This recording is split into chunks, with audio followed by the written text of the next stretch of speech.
स्वागत है खुदावंद की जीवित हजूरी में। मेरा ये विश्वास है कि होली स्पिरिट आज आपको श्योरली जिलाएगा, जीवित करेगा। बाइबल कहती है जितने मरे हुए परमेश्वर का वचन सुनेंगे वो जिएंगे। मरे हुए बिजनेस में, मरे हुए स्पिरिचुअल लाइफ में, अच्छी तरह से आत्मिक जीवन जीते हुए फिर मर जाना, आज आप फिर जी उठेंगे। मैं आपको बता रहा हूं, क्योंकि उसने कहा जितने मेरा वचन सुनेंगे वो जिएंगे।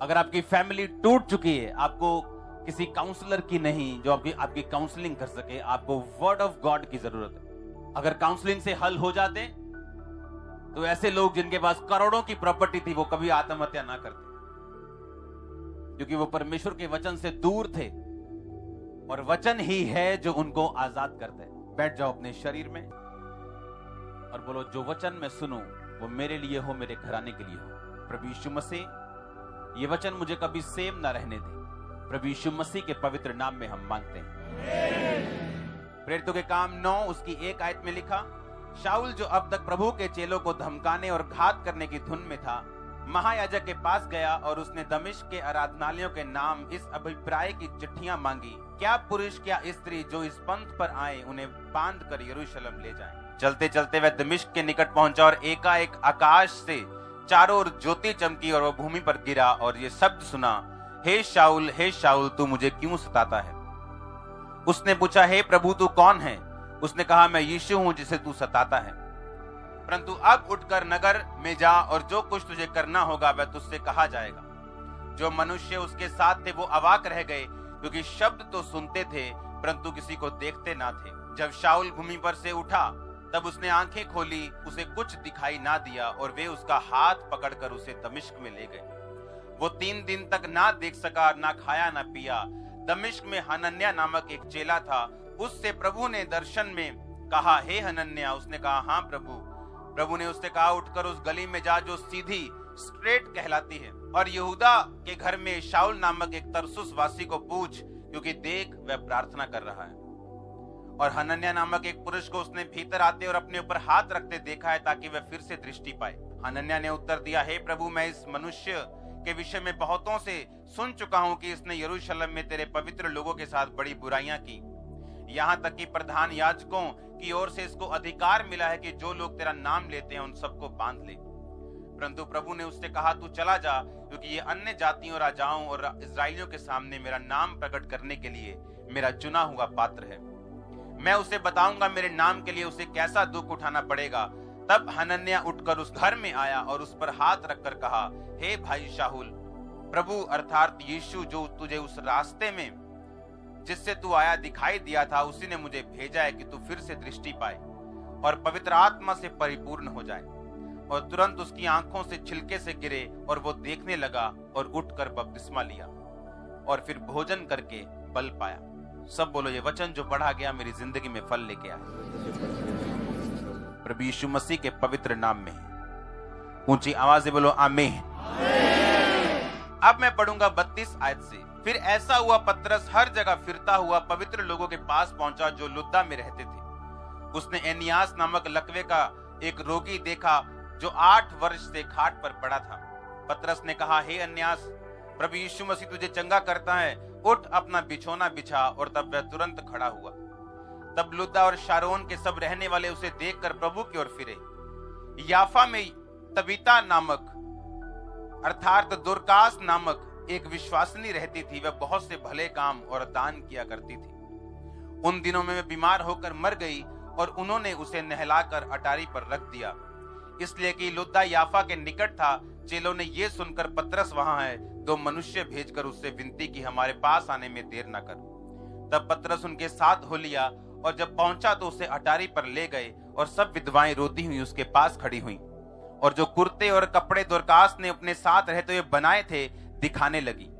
तब पतरस ने सबको बाहर कर दिया और घुटने टेक कर प्रार्थना की और कहा, हे तबीता उठ। तब उसने अपनी आंखें खोल दी और पतरस को देखकर उठ बैठी। उसने हाथ देकर उसको उठाया और पवित्र लोगों और विधवाओं को बुलाकर उसे जीवित दिखा दिया। ये बात सारे याफा में फैल गई और बहुतेरों ने प्रभु पर विश्वास किया और पतरस याफा में शमोन नामक किसी चमड़े का काम करने वाले के यहां बहुत दिन तक रहा। अपने हाथों को उठाओ और बोलो, जो वचन मैं सुनने जा रहा हूं, मैं अपने आप को तैयार करता हूं इस पे फल लाने के लिए।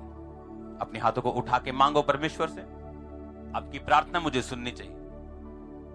प्रभु यीशु मसीह के सामर्थी नाम में हम मांगते हैं, आमीन। तारीफ करो जोर से। पहली आयत जो मैंने आपके लिए पढ़ी वो ये थी कि शाऊल क्रिश्चियन लोगों को मारने के लिए जाता था, उनको सताता था। रास्ते में यीशु मसीह के साथ उसका इनकाउंटर होता है, वो गिर जाता है और उसे रोशनी दिखाई देती है और यीशु मसीह उसे बोलते हैं, शाऊल तू मुझे क्यों सताते हैं? जो उसके साथ थे उनको कुछ भी आवाज सुनते हैं लेकिन कुछ दिखता नहीं है। जब शाऊल उठता है तो वो अंधा निकलता है और दमिश्क में उसको पकड़ के लेके जाते हैं क्योंकि वो अंधा हो चुका होता है। और बाइबल कहती परमेश्वर दमिश्क में एक हनन्याह नामक अपने चेले से कहता है, देख शाऊल प्रार्थना कर रहे हैं। मैंने एक क्रिश्चियन लाइफ में दो चीजें देखी, अगर ये आपकी लाइफ में हैं, आप बहुत बड़ा एक हिस्सा कवर कर लोगे अपनी सक्सेस में जो परमेश्वर ने आपके लिए रखी।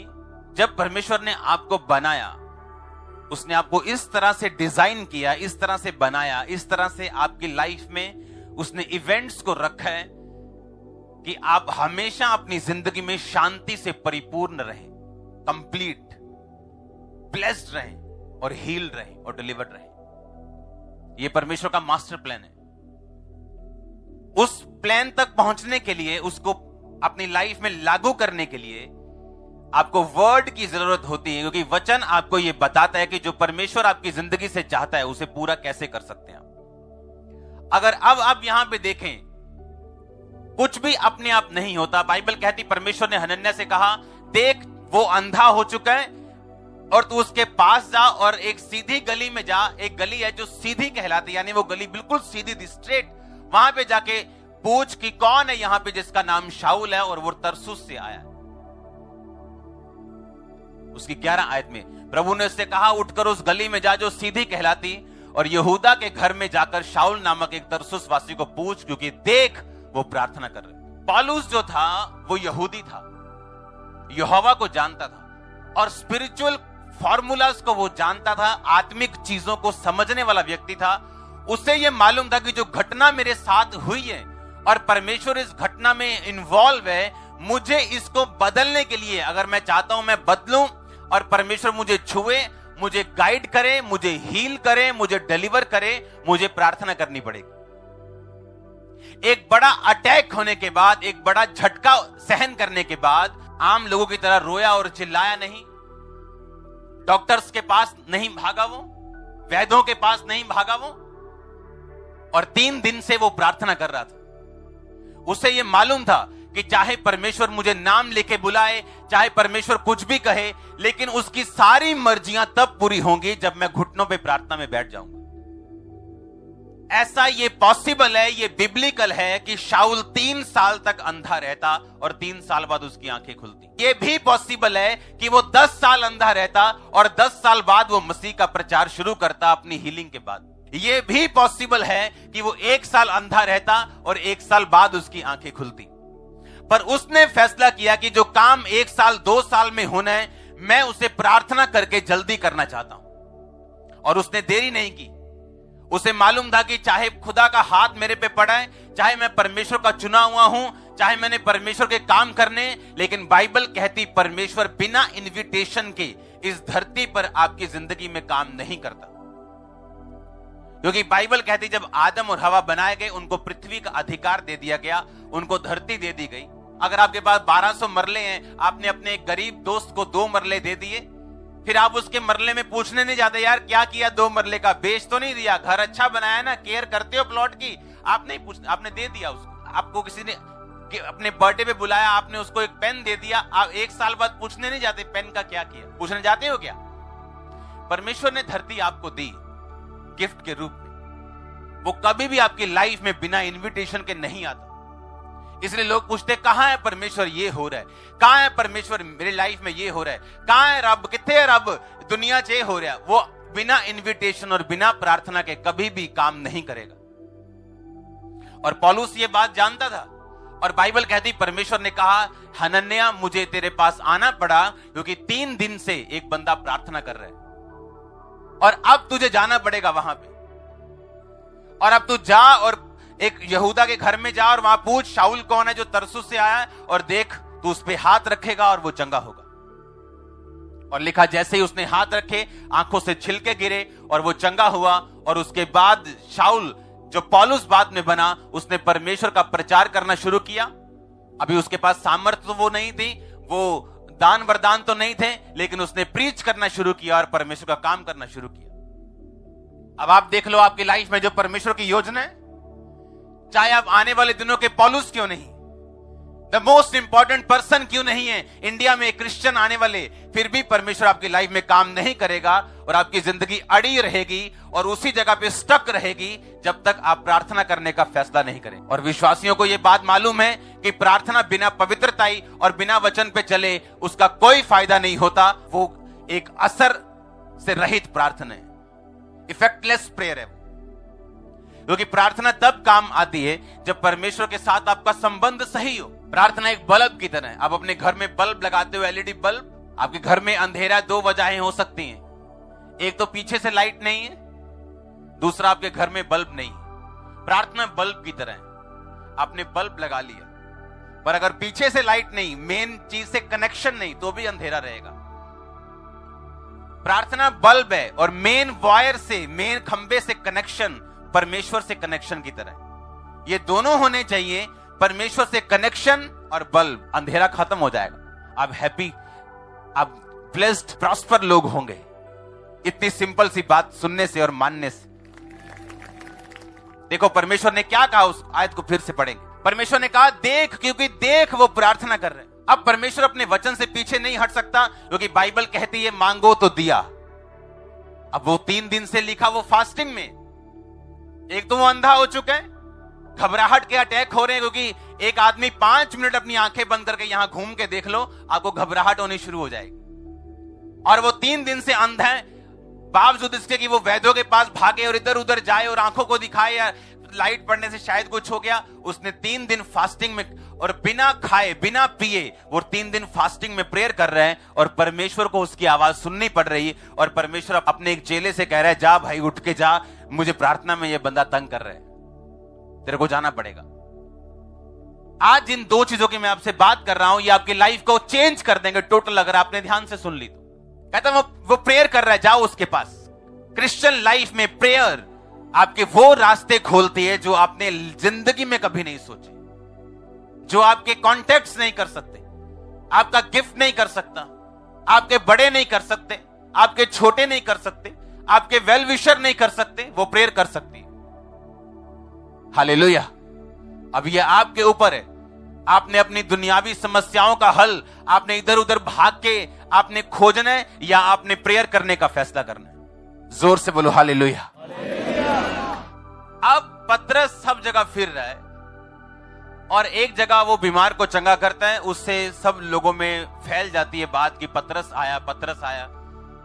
क्योंकि वो एनियास नामक एक लकवे के रोगी को चंगा करता है जो सालों से खाट पे था, और जब उसको हीलिंग मिलती है वो एक ब्लास्ट हो जाता है, सब जगह बात फैल जाती है कि हीलिंग, परमेश्वर चंगा कर रहा है लोगों को। और एक साथ का उसका गांव है, और बाइबल कहती है उस गांव में याफा यानी उसके पास वाला एक गांव है, जहां लुद्दा के पास दोरकास नामक एक विश्वासनी रहती थी, भले काम करती थी और दान करती थी। उन दिनों में बीमार होकर मर गई और उसे नहलाकर अटारी पे रख दिया। और पतरस को सुनेहा भेजा गया, पतरस प्लीज आजा यहां पे। और बाइबल कहती जब पतरस आया वहां पे तो विधवाएं रोती हुई, 39 में लिखा, रोती हुई पतरस के पास आके खड़ी हुई और कुर्ते और कपड़े जो दोरकास ने उनके साथ बनाए थे वो उन्हें दिखाने लगी। मैंने एक बात देखी, अगर आपकी लाइफ में प्रेयर और गिविंग और बोना साथ साथ है, बड़े से बड़ा अटैक आपकी लाइफ से खत्म हो जाता है, बड़े से बड़ा। यहां पर ये विधवा, इसकी आदत थी भले काम करना, दान करना, ये उसका लाइफस्टाइल था। और जब वो मरी तो धर्मी लोगों को धक्का लगा, और जब धर्मी लोगों को धक्का लगा उन्होंने पतरस को संदेशा भेजा कि जल्दी आ जाओ। और बाइबल कहती जैसे ही पतरस ने सुना वो गया और सब कुर्ते और कपड़े जो दोरकास ने विधवाओं को दिए थे वो लाकर रोने लगी पतरस के सामने कि देख ये कितनी भली औरत थी, और बाइबल कहती है उस पतरस ने सबको बाहर किया और बोला, हे तबीता उठ, और लिखा वो मुर्दा उठ के बैठ गया। एक औरत अफ्रीकन देश में हर साल अपनी उसकी चर्च में एक कन्वेंशन होती थी और वो एक बड़ा जानवर वहां पे लेके जाती थी। हर साल वो लेके जाती थी, पास्टर से मिलती थी और प्रार्थना उस पे होती थी और उसके बाद वो चली जाती थी।